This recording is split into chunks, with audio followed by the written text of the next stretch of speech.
everyone. Today I will do DIY oil serum for healthy hair. สวัสดีค่ะวันนี้จะพาทำน้ำมันหมักผมนะคะตัวนี้ก็จะบำรุงรากผมค่ะแล้วก็ทำให้ผมแข็งแรงแล้วก็ทำให้ผมไม่หลุดร่วงง่ายค่ะ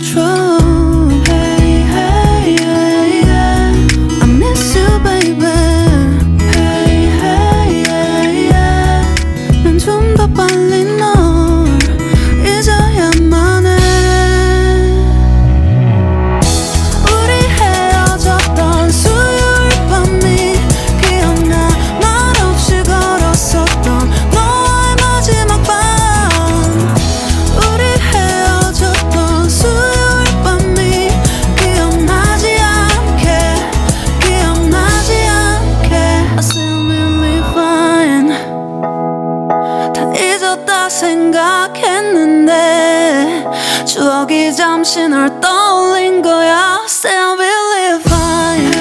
Hey, hey, yeah. I can't control. Hey, hey, yeah. I miss you, baby.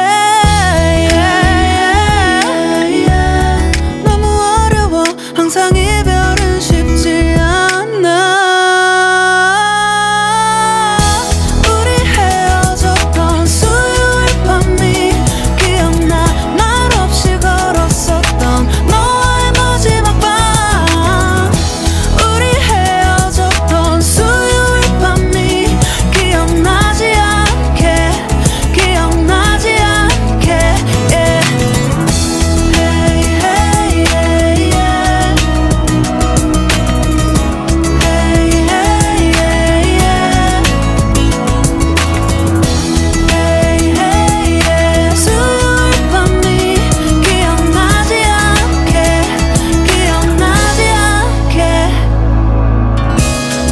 서툴렀던 그래서 더 생각나나 봐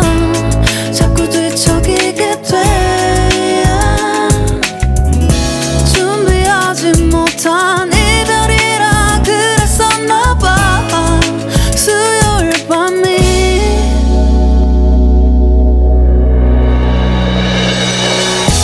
우리 헤어졌던 수요일 밤이 말없이 걸었었던 너와의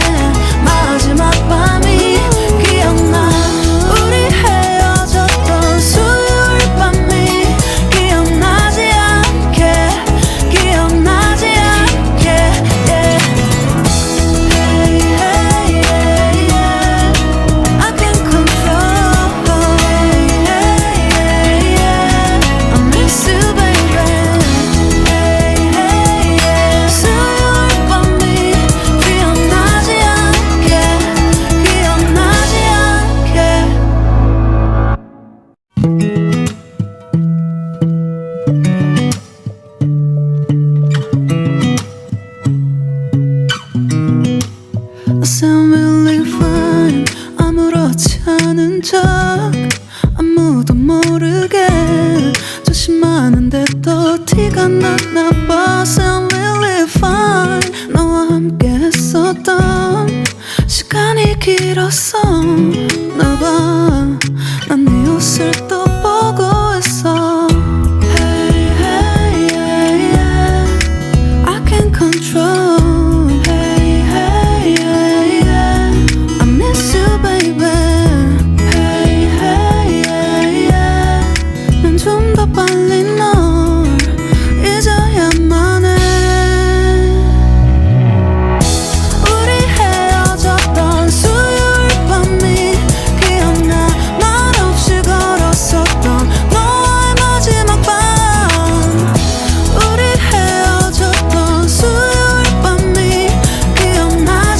วันนี้จะพาทำน้ำมันหมักผมนะคะตัวนี้ก็คือจะทำให้ผมแข็งแรงค่ะแล้วก็กำลังดูอยู่นะคะว่ามันจะทำแบบชะลอผมงอกได้ไหม ทีนี้แอมก็เลยมาลองปรับสูตรดูค่ะก็เลยมาใส่ผิวมะกรูดนะคะก็คือเปลือกมันนะคะแล้วก็เอาไปเคี่ยวกับน้ำมะพร้าวค่ะก็ใส่กระเทียมแล้วก็ขิงลงไปผสมกันแล้วก็หอมแดงค่ะหอมหัวใหญ่ค่ะก็เคี่ยวจนแบบมันแห้งนะคะเสร็จปุ๊บก็พักไว้แล้วก็มาใส่ขวดพลาสติกนะคะก็จะเป็นอย่างนี้ค่ะใช้น้ำมันมะพร้าวน้ำมันมะกอกหมักผมตั้งแต่เด็กแล้วนะคะ แต่ว่ามาเริ่มจริงจังนะคะใส่น้ำมันหมักผมตลอดก็ช่วงอายุ25ขึ้น26อะค่ะก็จะเริ่มหมักผมแล้วค่ะผมน้อยนะคะแล้วก็เลยชอบบำรุงผมนะคะเป็นพิเศษสูตรนี้ก็จะใช้มาเรื่อยๆค่ะช่วงนั้นก็แบบภูมิแพ้กำเริบนะคะแล้วก็จะกินยาภูมิแพ้ก็ทำให้ผมร่วงนะคะพอผมร่วงก็คือแบบก็เหมือนที่บอกไปวีคที่แล้วใช่ไหมคะว่ามันร่วงเยอะมากค่ะร่วงเป็นกำมือเลยนะคะทีนี้ก็เลยมาปรับสูตรค่ะแล้วก็ใส่เปลือกมะกรูดนะคะผิวมะกรูดแล้วก็ใส่หอมแดงลงไปแล้วก็ขิงนะคะพอใส่ปุ๊บมันดีขึ้นค่ะแล้วก็ผมมันเกิดนะคะจะเป็นผมแบบเส้นเล็กๆนะคะจะเกิดเยอะมากค่ะก็เลยแบบมันได้ผลก็ผมหลุดร่วงนะคะก็ลดลงนะคะจนแบบเห็นได้ชัดค่ะก็เลยอยากเอามาแชร์ค่ะ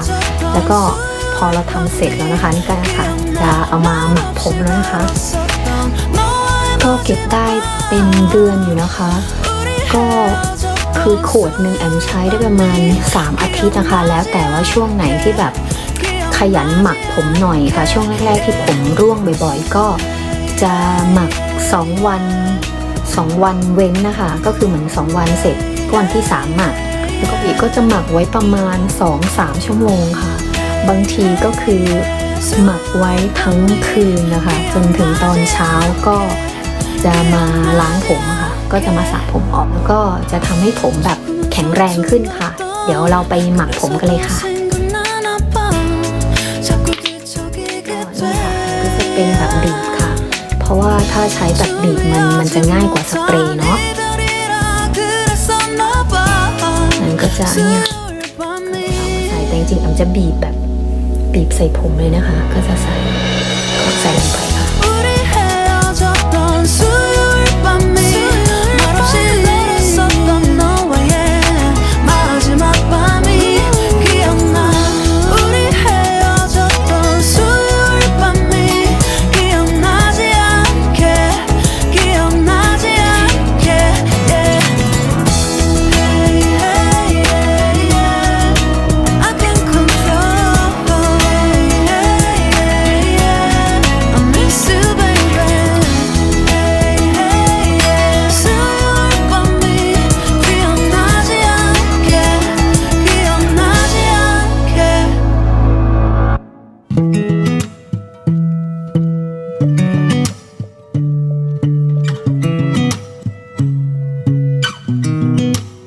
Sound really fine 아무렇지 않은 척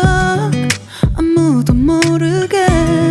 조심하는데 또 티가 났나 봐 Sound really fine 너와 함께 했었던 시간이 길었어 나 봐 난 네 옷을 또 보고 있어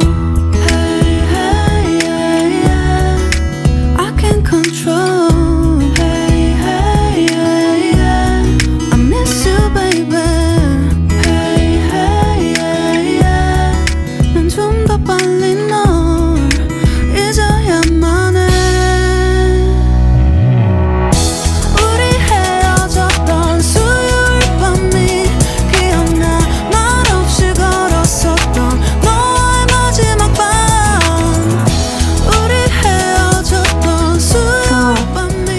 ให้มันซึมเข้าไปในรากผมนะคะแล้วผมเราก็จะแข็งแรงสวยสลวยเงางามค่ะก็ไม่ผมร่วงค่ะยังไงก็ไปลองทำกันดูนะคะนวดกันค่ะเส้นนี้ชอบเป็นไมเกรนใช่ไหม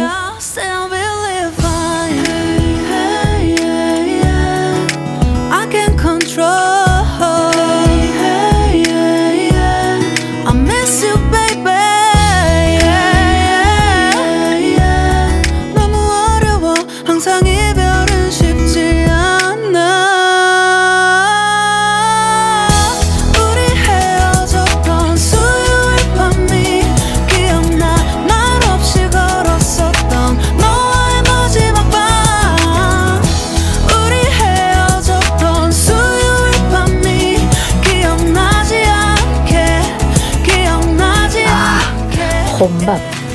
เป็นสิงโตแล้วค่ะไลออนแล้วตอนนี้เป็นไรออนแล้วค่ะแฟนชอบล้อเขาแบบเวลาตื่นนอนหัวแบบเป็นสิงโตค่ะก็จะชอบแบบโอ๊ยเธอไลออนเหรออะไรอย่างเงี้ยค่ะชอบล้อแฟนก็จะชอบล้อค่ะว่าโอ๊ยสิงโตเหรอเนี่ยฉันอยู่กับสิงโตไม่ใช่มนุษย์ชอบล้อเราค่ะว่าเราแบบเป็นมนุษย์ต่างดาวมั่งเป็นเอเลี่ยนมั่งเหมือนแบบเป็นคนบ้าๆบอๆอะไรอย่างเงี้ยค่ะไม่เหมือนชาวบ้านถ้าบางทีเห็นกล้องมันสั่นก็นะคะตั้งไว้ค่ะตั้งไว้ตรงแบบตรงปลายเท้าตัวเองอะค่ะจะไปนั่งทำข้างนอกแฟนก็แบบนั่งทำงานอยู่ข้างนอกก็เลยไม่อยากไปกวนกันค่ะไม่อยากไปกวนเขาก็เลยมาทำข้างในห้องค่ะ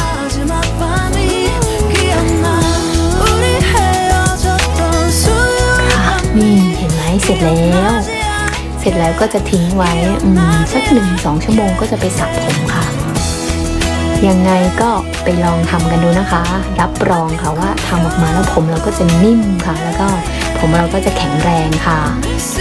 ถ้าเกิดใครขี้เกียจทำใช่ไหมคะก็สั่งออเดอร์มาค่ะมาพูดเล่นค่ะก็อย่าขี้เกียจนะคะเพราะว่ายังไงก็ดูแลไม่อยากให้ผมเราหลุดร่วงใช่ไหมคะไม่อยากให้เราแบบผมหงอกง่ายใช่ไหมคะเพราะว่าตั้งแต่ทำก็คือแบบไม่เห็นผมหงอกนะคะเพราะว่าเหมือนมันน่าจะชะลอได้ค่ะเพราะว่าก็ทำมาเรื่อยๆค่ะก็เลยแบบรู้สึกว่าผมเราก็เลยเหมือนมันไม่งอกอย่างเงี้ยค่ะก็เพื่อนต่างชาติบอกว่าเธอต้องมีซับไตเติลพูดภาษาอังกฤษให้ฉันด้วยสิเพราะว่าพวกฉันอยากรู้เรื่องว่าเธอพูดว่าอะไรอะไรเงี้ยเราก็แบบเขินเนาะเดี๋ยวให้แบบเราชินกล้องสักพักก่อนนะคะแล้วก็เดี๋ยวจะพยายามพูดภาษาอังกฤษให้เพื่อนๆต่างชาตินะคะก็เลยแบบตอนนี้เขินอยู่ค่ะยังเขินอยู่นะคะเนี่ยยังไม่ชินค่ะเดี๋ยวให้แบบทำหลายๆวิดีโอก่อนอะจะพูดเทปอีกแล้วโบราณอีกแล้วคือทำหลายๆวิดีโอก่อนแล้วก็เดี๋ยวจะค่อยๆคุยภาษาอังกฤษให้เพื่อนๆต่างชาติฟังแล้วกันค่ะเพราะว่าเพื่อนก็แบบรีเควสมาว่าเนี่ยแอมเธอเนี่ยไม่ยอมพูดภาษาอังกฤษเลยฉันขี้เกียจอ่านอะไรอย่างเงี้ยค่ะแล้วแบบทีภาษาไทยเธอพูดให้คนไทยได้ยินน่ะเหมือนแบบว่าเราสองมาตรฐานค่ะเราก็เลยหัวเราะแล้วแบบเธอจะฟังฉันรู้เรื่องไหมเพราะปกติภาษาไทยฉันก็พูดไม่ค่อยรู้เรื่องภาษาอังกฤษฉันก็ไม่ค่อยรู้เรื่องเหมือนแบบแอมเป็นคนที่แบบไม่ค่อยกล้าพูดมาอยู่ต่างประเทศก็คือเวลาพูดภาษาอังกฤษก็ยังติดสำเนียงไทยอยู่นะคะบางทีเพราะว่าเราเขินนะคะอาจารย์ก็จะแบบเธอใส่แอคเซนต์หน่อยสิอะไรอย่างเงี้ยเราแบบแอคเซนต์เหรอกลับมาเรื่องผมเดี๋ยวทีนี้ก็จะหมักผมทิ้งไว้นะคะหัวกระเซิร์เดี๋ยวหวีให้มันดีๆก่อนเดี๋ยวแอมก็จะทิ้งไว้ประมาณ 1-2 ชั่วโมงแอมก็จะไปสระผมก็คลิปหน้าก็น่าจะเป็นเรื่องความสวยความงามอย่าลืมไปทำเซรั่มหมักผมกันนะคะนี่ค่ะถ้าใครมีปัญหาเรื่องผมร่วงแล้วก็ผมหงอกนะคะแนะนำค่ะเพราะว่ามันก็เหมือนชะลอได้ค่ะไปลองทำกันดูนะคะบ๊ายบายค่ะเจอกันคลิปหน้าค่ะ